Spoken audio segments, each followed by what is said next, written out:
Welcome to infinity law house YouTube channel. আজ আমাদের reading content গণপ্রজাতন্ত্রী বাংলাদেশ সংবিধানের অনুচ্ছেদ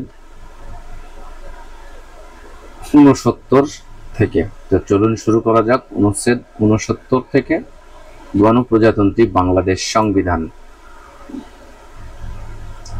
ইনফিনিটি ল হাউস ইউটিউব চ্যানেলের রিডিং কন্টেন্টগুলো ভালো লাগলে অবশ্যই চ্যানেলটি সাবস্ক্রাইব করে দিতে ভুলবেন না এবং ভিডিওর লিঙ্কগুলো পরিচিত জনদের মধ্যে শেয়ার করে দিবেন। গণপ্রজাতন্ত্রী বাংলাদেশ সংবিধান। অনুচ্ছেদ ৫৯। শপথ গ্রহণের পূর্বে আসন গ্রহণ বা ভোট দান করিলে সদস্যদের অর্থদণ্ড। কোন ব্যক্তি এই সংবিধানের বিধান অনুযায়ী শপথ গ্রহণ বা ঘোষণা করিবার এবং শপথপত্রে বা ঘোষণাপত্রে স্বাক্ষর দান করিবার পূর্বে কিংবা তিনি সংসদ সদস্য হইবার যোগ্য নহেন বা অযোগ্য হইয়াছেন জানিয়া সংসদ সদস্যরূপে আসন গ্রহণ বা ভোট দান করিলে তিনি প্রতিদিনের অনুরূপ কার্যের জন্য প্রজাতন্ত্রের নিকট দেনা হিসেবে উসুলযোগ্য ১,০০০ টাকা করিয়া অর্থদণ্ডে দণ্ডনীয় হইবেন। অনুচ্ছেদ ৭০। রাজনৈতিক দল হইতে পদত্যাগ বা দলের বিপক্ষে ভোটদানের কারণে আসন শূন্য হওয়া। কোন নির্বাচনে কোন রাজনৈতিক দলের প্রার্থী রূপে মনোনীত হইয়া কোন ব্যক্তি সংসদ সদস্য নির্বাচিত হইলে তিনি যদি ক উক্ত দল হইতে পদত্যাগ করেন অথবা খ সংসদে উক্ত দলের বিপক্ষে ভোটদান করেন, তাহা হইলে সংসদে তাহার আসন শূন্য হইবে। তবে তিনি সেই কারণে পূর্ববর্তী কোন নির্বাচনে সংসদ সদস্য হইবার অযোগ্য হইবেন না। অনুচ্ছেদ ৭১। দ্বৈত সদস্যতায় বাধা। ১. কোন ব্যক্তি একই সময়ে দুই বা ততোধিক নির্বাচনী এলাকা সংসদ সদস্য হইবেন না। ২. কোন ব্যক্তির একই সময়ে দুই বা ততোধিক নির্বাচনী এলাকা হইতে নির্বাচন প্রার্থী হওয়ার এই অনুচ্ছেদের এক দফায় বর্ণিত কোনো কিছুই প্রতিদ্বন্দ্বিতা সৃষ্টি করিবে না, তবে তিনি যদি একাধিক নির্বাচনী এলাকা হইতে নির্বাচিত না হন, তাহা হইলে ক তাহার সর্বশেষ নির্বাচনের ৩০ দিনের মধ্যে তিনি কোন নির্বাচনী এলাকার প্রতিদ্বন্দ্বী করিতে ইচ্ছুক তাহা জ্ঞাপন করিয়া নির্বাচন কমিশনকে একটি স্বাক্ষরযুক্ত ঘোষণা প্রদান করিবেন এবং তিনি অন্য যে সকল নির্বাচনী এলাকা হইতে নির্বাচিত হইয়াছিলেন অতঃপর সেই সকল এলাকায় আসন সমূহ শূন্য হইবে। খ এই দফার ক উপদফা মান্য করিতে অসমর্থ হইলে তিনি যে সকল আসনে নির্বাচিত হইয়াছিলেন সেই সকল আসন শূন্য হইবে এবং গ এই দফার উপরিভুক্ত বিধানসমূহ যতখানি প্রযোজ্য ততখানি পালন না করা পর্যন্ত নির্বাচিত ব্যক্তি সংসদ সদস্য শপথ গ্রহণ বা ঘোষণা করিতে ও শপথপত্রে বা ঘোষণাপত্রে স্বাক্ষরদান করিতে পারিবেন না। অনুচ্ছেদ ৭২। সংসদের অধিবেশন।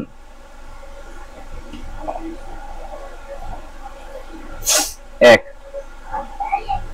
সরকারি বিজ্ঞপ্তি দ্বারা রাষ্ট্রপতি সংসদ আহ্বান স্থগিত ভঙ্গ করিবেন এবং সংসদ আহ্বানকালে রাষ্ট্রপতি প্রথম বৈঠকের সময় ও স্থান নির্ধারণ করিবেন। তবে শর্ত থাকে যে ১২৩ অনুচ্ছেদের ৩ দফা ক উপদফায় উল্লেখিত ৯০ দিন সময় ব্যতীত অন্য সময়ে সংসদকে এক অধিবেশনের সমাপ্তি ও পরবর্তী অধিবেশনের প্রথম বৈঠকের মধ্যে ৬০ দিনের অতিরিক্ত বিরতি থাকিবে না। আরো শর্ত থাকে যে এই দফার অধীন তাহার দায়িত্ব পালন রাষ্ট্রপতি প্রধানমন্ত্রী কর্তৃক লিখিতভাবে প্রদত্ত পরামর্শ অনুযায়ী কার্য করিবেন। ২. এই অনুচ্ছেদের এক দফার বিধানবলী সত্ত্বেও সংসদ সদস্যের যে কোনো সাধারণ নির্বাচনের ফলাফল ঘোষিত হইবার ৩০ দিনের মধ্যে বৈঠক অনুষ্ঠানের জন্য সংসদ আহ্বান করা হইবে। ৩. রাষ্ট্রপতি পূর্বে ভাঙিয়া না দিয়া থাকিলে প্রথম বৈঠকের তারিখ হইতে ৫ বৎসর অতিবাহিত হইলে সংসার ভাঙিয়া যাইবে। তবে শর্ত থাকে যে প্রজাতন্ত্রের যুদ্ধে লিপ্ত থাকিবার কালে সংসদে আইন দ্বারা অনুরূপ মেয়াদ এককালে অনধিক ১ বৎসর বর্ধিত করা যাইতে পারে, তবে যুদ্ধ সমাপ্ত হইলে বর্ধিত মেয়াদ কোন ক্রমে ৬ মাসের অধিক হইবে না। সংসদ ভঙ্গ হইবার পর এবং সংসদের পরবর্তী সাধারণ নির্বাচন অনুষ্ঠানের পূর্বে রাষ্ট্রপতির নিকট যিনি সন্তোষজনকভাবে প্রতীয়মান হয় যে প্রজাতন্ত্র যে যুদ্ধে লিপ্ত রহিয়াছে, সেই যুদ্ধাবস্থার বিদ্যমানতার জন্য সংসদ পুনরাবহাল করা প্রয়োজন। তাহা হইলে যে সংসদ ভাঙিয়া দেওয়া হইয়াছিল, রাষ্ট্রপতি তাহা আহ্বান করিবেন। 5. এই অনুচ্ছেদের 1 দফার বিধানাবলী সাপেক্ষে কার্যপ্রণালী বিধি দ্বারা বা অন্যভাবে সংসদ যেরূপ নির্ধারণ করিবেন, সংসদের বৈঠক সময়ে সেইরূপ সময়ে ও স্থানে অনুষ্ঠিত হইবে। অনুচ্ছেদ 73 সংসদে রাষ্ট্রপতির ভাষণ ও বাণী। 1. রাষ্ট্রপতি সংসদে ভাষণ দান এবং বাণী প্রেরণ করিতে পারিবেন। 2. সংসদ সদস্যদের প্রত্যেকে সাধারণ নির্বাচনের পর প্রথম অধিবেশনের সূচনায় এবং প্রত্যেক বৎসর প্রথম অধিবেশনের সূচনায় রাষ্ট্রপতি সংসদে ভাষণ দান করিবেন। 3. রাষ্ট্রপতি কর্তৃক প্রদত্ত ভাষণ শ্রবণ ও প্রেরিত বাণী প্রাপ্তির পর সংসদ উক্ত ভাষণ বা বাণী সম্পর্কে আলোচনা করিবেন। অনুচ্ছেদ 73 ক সংসদ সম্পর্কে মন্ত্রীগণের অধিকার। 1. প্রত্যেক মন্ত্রী সংসদে বক্তৃতা করিতে এবং অন্যভাবে ইহার কার্যাবলীতে অংশগ্রহণ করিতে অধিকারী হইবেন, তবে যদি তিনি সংসদ সদস্য না হন, তাহা হইলে তিনি ভোটদান করিতে পারিবেন না এবং তিনি কেবল তাহার মন্ত্রণালয় সম্পর্কিত বিষয় সম্পর্কে বক্তব্য রাখিতে পারিবেন। এই অনুচ্ছেদে মন্ত্রী বলিতে প্রধানমন্ত্রী, প্রতিমন্ত্রী ও উপমন্ত্রীও অন্তর্ভুক্ত। অনুচ্ছেদ 74 স্পিকার ও ডেপুটি স্পিকার। 1. কোন সাধারণ নির্বাচনের পর সংসদের প্রথম বৈঠকে সংসদ সদস্যদের মধ্য হইতে সংসদ একজন স্পিকার ও একজন ডেপুটি স্পিকার নির্বাচিত করিবেন এবং এই দুই পদের যে কোনটি শূন্য হইলে 7 দিনের মধ্যে কিংবা ওই সময়ে সংসদ বৈঠকরত না থাকিলে পরবর্তী প্রথম বৈঠকে তাহা পূর্ণ করিবার জন্য সংসদ সদস্যদের মধ্য হইতে একজনকে নির্বাচিত করিবেন। 2. স্পিকার বা ডেপুটি স্পিকারের পদ শূন্য হইবে যদি ক তিনি সংসদ সদস্য না থাকেন, খ তিনি মন্ত্রী পদ গ্রহণ করেন, গ পদ হইতে তাহার অপসারণ দাবি করিয়া মোট সংসদ সদস্যদের সংখ্যাগরিষ্ঠ ভোটে সমর্থিত কোন প্রস্তাবটি উত্থাপনের অভিপ্রায় জ্ঞাপন করিয়া অনন্য 14 দিনের নোটিশ প্রদানের পর সংসদে গৃহীত হয়, ঘ তিনি রাষ্ট্রপতির নিকট স্বাক্ষরযুক্ত পত্রযোগে তাহার পদত্যাগ করেন, উম কোন সাধারণ নির্বাচনের পর অন্য কোন সদস্য তাহার কার্যভার গ্রহণ করেন, অথবা চ ডেপুটি স্পিকারের ক্ষেত্রে তিনি স্পিকারের পদে যোগদান করেন। 3. স্পিকারের পদ শূন্য হইলে বা তিনি রাষ্ট্রপতি রূপে কার্য করিলে কিংবা অন্য কোন কারণে তিনি স্বীয় দায়িত্ব পালনে অসমর্থ বলিয়া সংসদ নির্ধারণ করিলে স্পিকারের সকল দায়িত্ব ডেপুটি স্পিকার পালন করিবেন এবং কিংবা ডেপুটি স্পিকারের পদ শূন্য হইলে সংসদে কার্যপ্রণালী বিধি অনুযায়ী কোন সংসদ সদস্য তাহা পালন করিবেন এবং সংসদের কোন বৈঠকে স্পিকারের অনুপস্থিতিতে ডেপুটি স্পিকার কিংবা ডেপুটি স্পিকারও অনুপস্থিত থাকিলে সংসদের কার্যপ্রণালী বিধি অনুযায়ী কোন সংসদ সদস্য স্পিকারের দায়িত্ব পালন করিবেন। 4. সংসদের কোন বৈঠকে স্পিকারকে তাহার পদ হইতে অপসারণের জন্য কোন প্রস্তাব বিবেচনাকালে স্পিকার কিংবা ডেপুটি স্পিকারের তাহার পদ হইতে অপসারণের জন্য কোন প্রস্তাব বিবেচনাকালে ডেপুটি স্পিকার উপস্থিত থাকিলেও সভাপতিত্ব করিবেন না এবং এই অনুচ্ছেদের 3 দফায় বর্ণিত ক্ষেত্রমতে স্পিকার বা ডেপুটি স্পিকারের অনুপস্থিতকালীন বৈঠক সম্পর্কে প্রযোজ্য বিধানাবলী অনুরূপ প্রত্যেক বৈঠকের ক্ষেত্রে প্রযোজ্য হইবে। 5.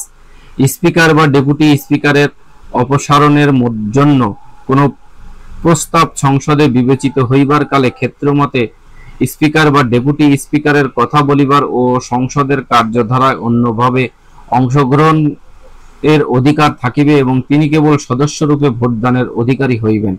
6. এই অনুচ্ছেদের 2 দফার বিধানাবলী সত্ত্বেও ক্ষেত্রমতে স্পিকার বা ডেপুটি স্পিকার তাহার উত্তরাধিকারী কার্যভার গ্রহণ না করা পর্যন্ত স্বীয় পদে বহাল রহিয়াছেন বলিয়া গণ্য হইবেন। অনুচ্ছেদ 75 কার্যপ্রণালী বিধি কোরাম প্রভৃতি।